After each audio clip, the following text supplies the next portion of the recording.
Thank you, panelists, for such an interesting panel. I think that it was clear, no? The landscape, the last 3 years they were even mentioning, has changed. It has evolved. We are moving into this commercialization idea. The space race is here again. And the capital exists. And I think that this is a really encouraging message for all of us here today. They just need to know where is this new big idea. And they encourage us as a space sector to create great teams, focus in people, on our people, in maximize our team, and also in the client needs. Let's find what is missing and create around that. So let's reassure our investors, the potential people in this sector, on the market opportunity and the demand that is there. So I think that with these tips that they have been giving us, entrepreneurs in the room, I really encourage you to have a really busy afternoon, finding them around a glass of wine or a cup of coffee and having interesting discussions. Yeah, do it. Our last talk of today is called European Satellite Connectivity and Navigation Programs. It is important because both connectivity and navigation are hot topics related with space. We all rely on that. We only have to think about like our cell phone. It's all about like it's like full of satellites. I'm sure that if we didn't have connectivity, navigation, some of you were still going around Barcelona, not even finding this place. And that's why the European Space Agency is implementing different programs to promote the generation of innovative propositions in partnership with different member states and industry along the entire satellite value chain. These programs will support European industry, and we have the pleasure to have a very, very good speaker to talk about that, which is Javier Benedicto. Javier has more than 40 years of experience working at the space sector, and he's currently the director of navigation at ESA, so as I said, no one could speak better than him about this topic. As Director of Navigation, he is responsible for the definition, planning, and execution of ESA's navigation program. And we have to mention that in 2018, he was awarded with the degree Senatore Accademico by the Accademia Internazionale Medicea in Italy. And in 2022, he was awarded with the degree Doctore Honoris Causa by the Polytechnic University of Valencia here in Spain. Please give a big, big applause to Javier.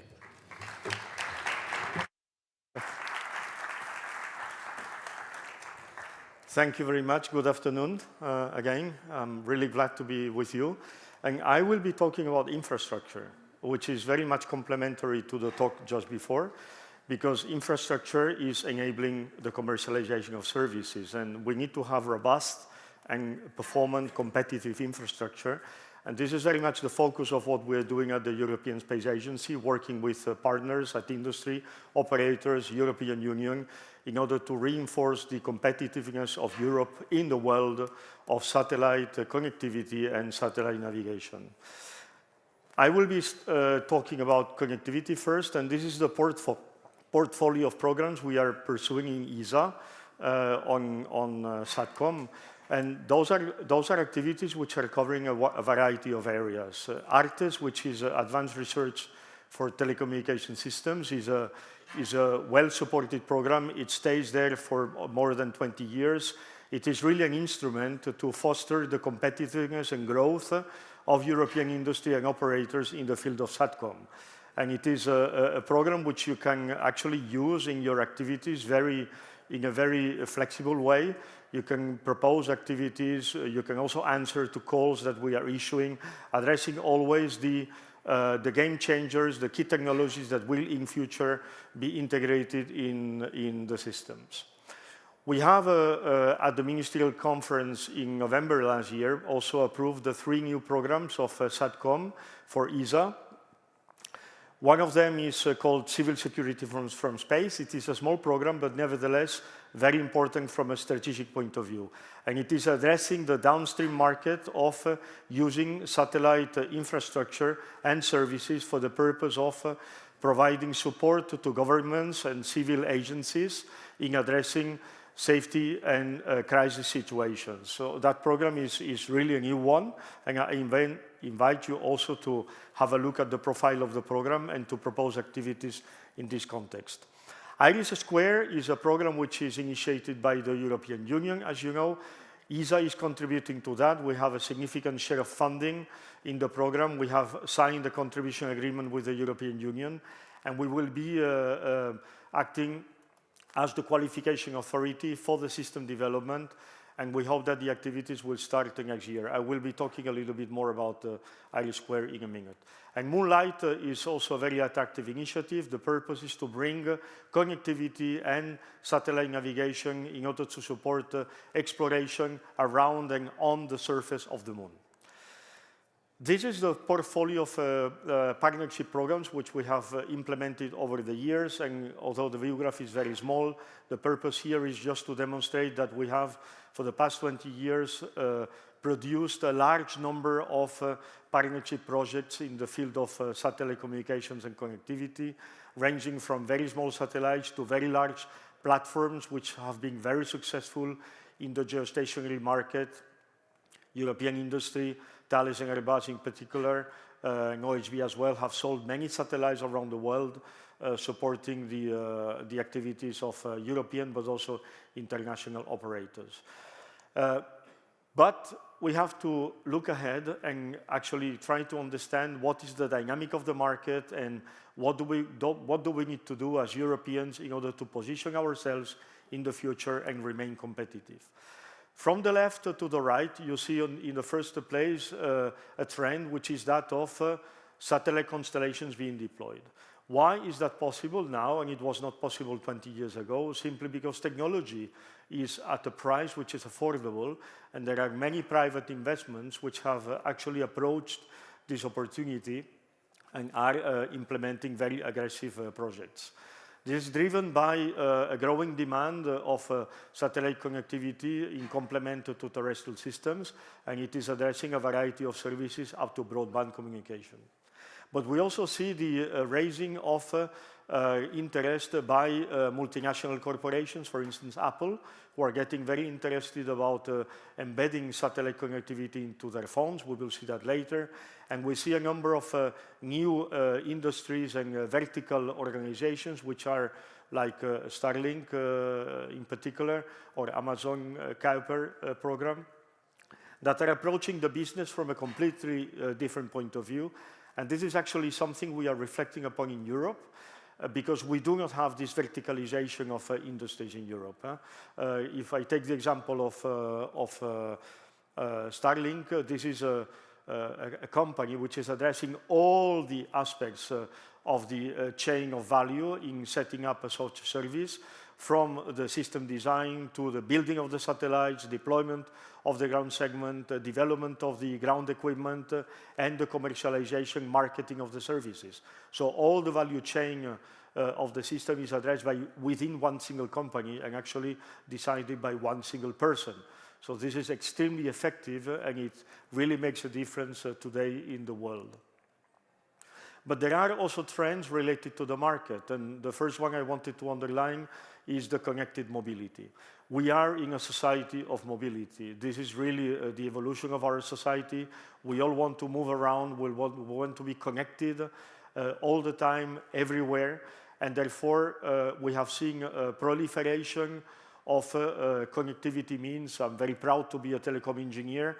You see that today, and in particular during the pandemic, it would have been completely impossible to sustain our economies without a good connectivity. And this is really a trend which we have to observe, and we have to think about what is the role of satellites in this evolution of a connected society. We have a very strong partnership with the 5G Automotive Association, which has expressed clearly the need for having a European autonomous and independent constellation of satellites. They don't care about the orbit or the signals, but they want to have satellites in order to fill the gaps of the terrestrial networks.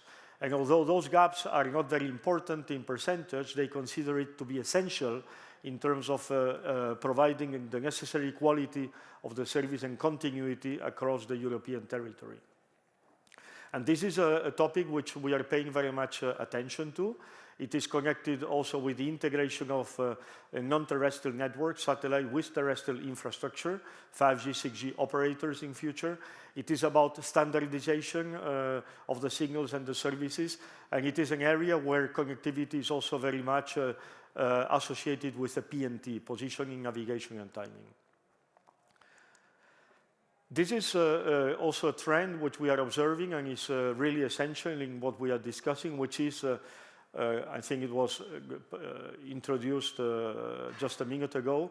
We all have satellites in our phone, but the satellites we have in our phone are primarily navigation satellites.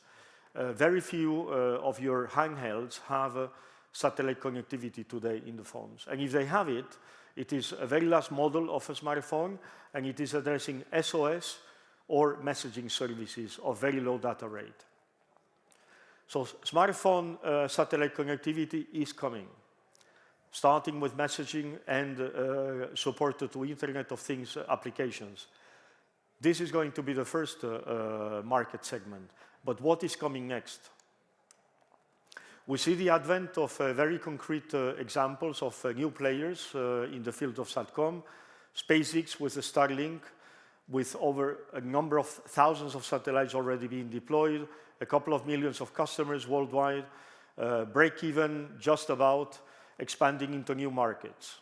We see also Amazon with a Kuiper system going to deploy in the coming years, also addressing and enabling new markets, with only 2 demonstration satellites launched so far, but really with plans to deploy the whole constellation in 24, 25, 26.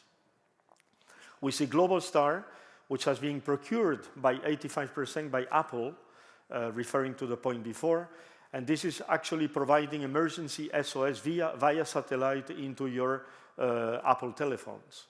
This is the start of the smartphone connectivity via satellite. We see initiatives like Qualcomm developing a very powerful chipset called the Snapdragon, which was originally conceived to provide a proprietary capability connected with the Iridium system, but is now being developed further into providing, an open architecture type of solution, which will be able to provide connectivity via satellite in seamless with the 5G, 6G in the future, with any satellite network that will be deployed in low Earth orbit or medium Earth orbit, or even geostationary satellites.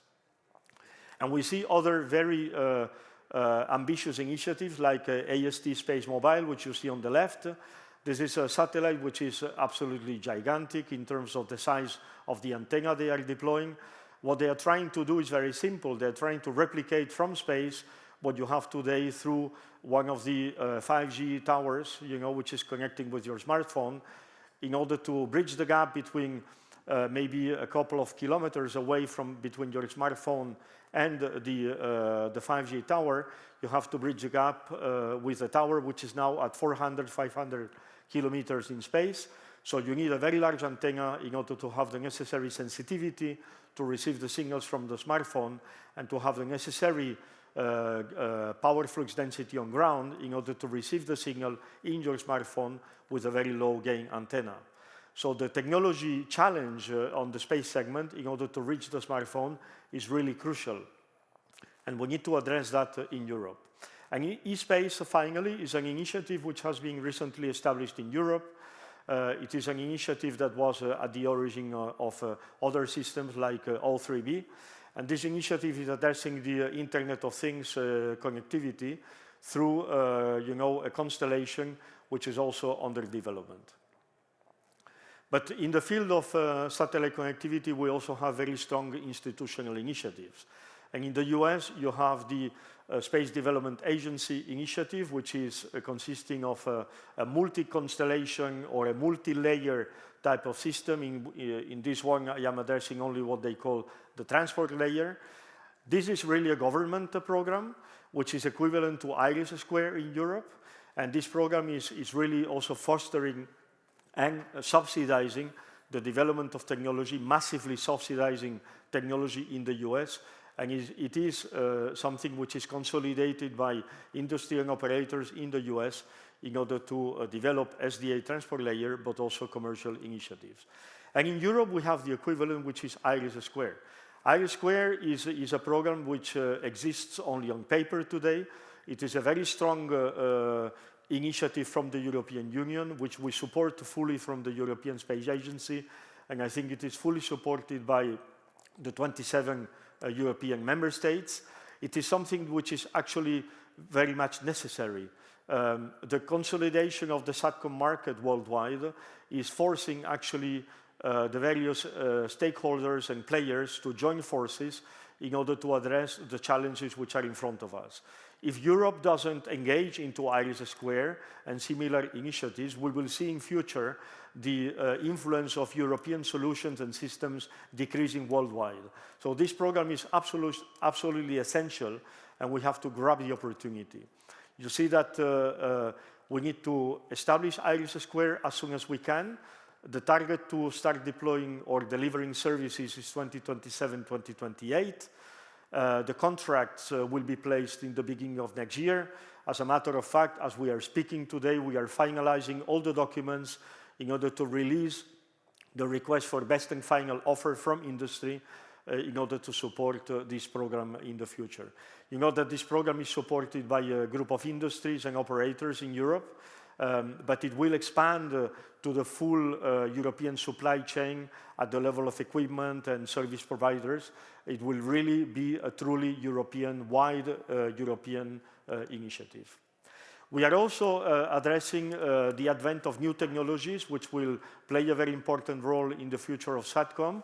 And this view graph is illustrating a program which we are promoting in ESA called Hydron. It is basically trying to implement a fiber in the sky, which will support high throughput connectivity between satellites, between various constellations and layers, low Earth orbit, medium Earth orbit, and geostationary, and also connecting with ground stations on ground. And this optical technology is actually essential in order to enable another very important topic on which we are working, and it was addressed this morning, which is quantum. We are working on quantum sensors, we are working on quantum communication and quantum key distribution.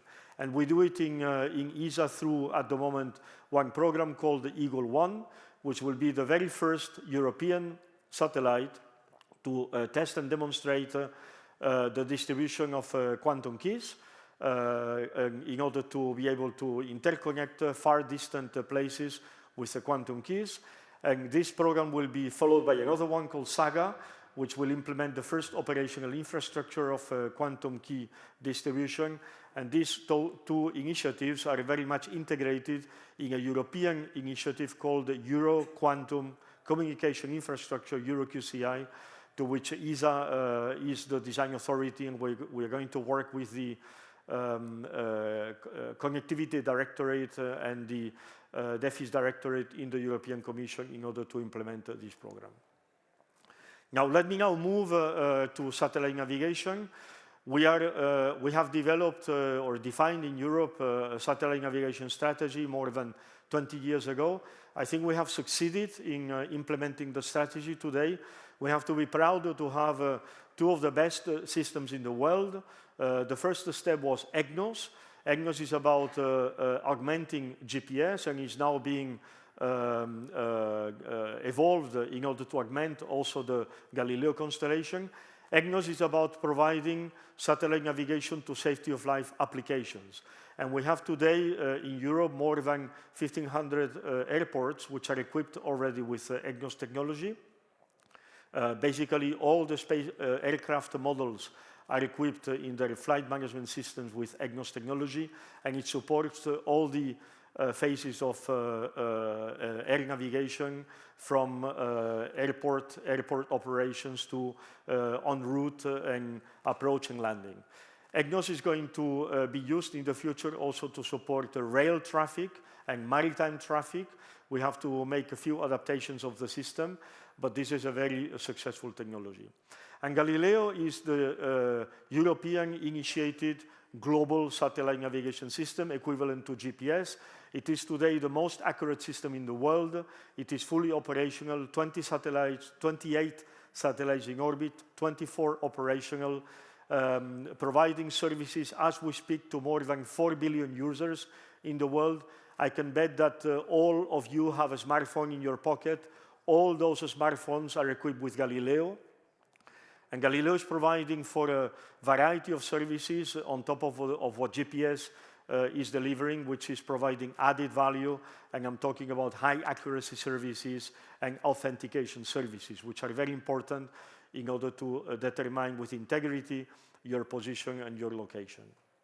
We are also, let me move on, because this is on the next view graph. This is an image of the Galileo constellation, so 3 orbital planes, 23,000 kilometers above the Earth. As I say, 28 satellites already in orbit, 24 operational. This is the history of Galileo launches, if this works. Yes, we started launching in 2011 with the Soyuz launchers. Then we completed the constellation with Ariane 5 over the past years. We had the last launch just before the start of the Ukrainian war, and this launch was in December of 2021. We had, unfortunately, last year we had no launch because of the say discontinuity of Ariane 5 and some delays on the availability of Ariane 6. But this shows a quad configuration of 4 Galileo satellites ready to be launched with Ariane 5. This is a launch we did a couple of years ago. And in future, we are approaching, the next launch will be in 2024. We are going to launch twice, 2 satellites each. We will do it with SpaceX this time, waiting for Ariane 5 to go through its maiden flight mid-2024. And we are going to start using Ariane 5 as from 2025 onwards. And you see here the sequence in order to launch the 10. We have 10 Galileo satellites on the ground, which are ready to be launched. And we want those satellites to be in orbit. So this will happen in the next couple of years.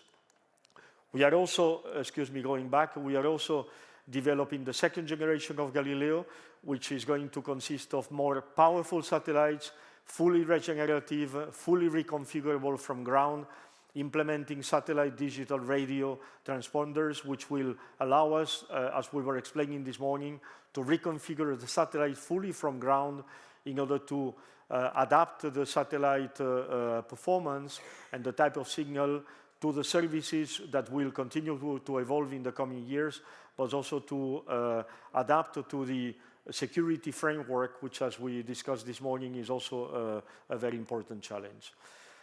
On second generation, this is just a picture of 2 Galileo second generation satellites. First generation satellites are 750 kilos each. This is a 2-ton satellite, much more powerful. The signals on ground will be more powerful. We will have high beam antennas, and this is going to provide very much enhanced services for the users. But we experience also in the field of PNT a certain evolution of the user demands, in the sense of providing for more resilience, more security, more diversity, transmitting in different frequency bands, addressing the indoor navigation services, supporting intelligent transport systems, etc. And this has generated the definition of new programs within ESA, supporting the future of PNT, which I want to describe in a couple of minutes. And this is the bottom part of the view graph. We have created a program called Future Navigation, which consists basically of a PNT from low Earth orbit and the Genesis satellite. In the future, PNT, positioning, navigation, and timing, will continue to rely on the backbone medium Earth orbit systems, Galileo and GPS. But in addition, we have to provide for another layer at low Earth orbit in order to respond to the needs of the market, which I explained before. And this is the purpose of the LEO PNT program. This program is going to lead to a demonstration with about 20 satellites to be deployed from 2025 onwards, and they will demonstrate the capabilities of low Earth orbit in the field of PNT. And this demonstration program will be followed just after with the full deployment of the LEO PNT constellation. Genesis is another very important program of Future Nav, which is addressing one of the fundamentals of satellite navigation. You know that satellite navigation relies on two fundamental things.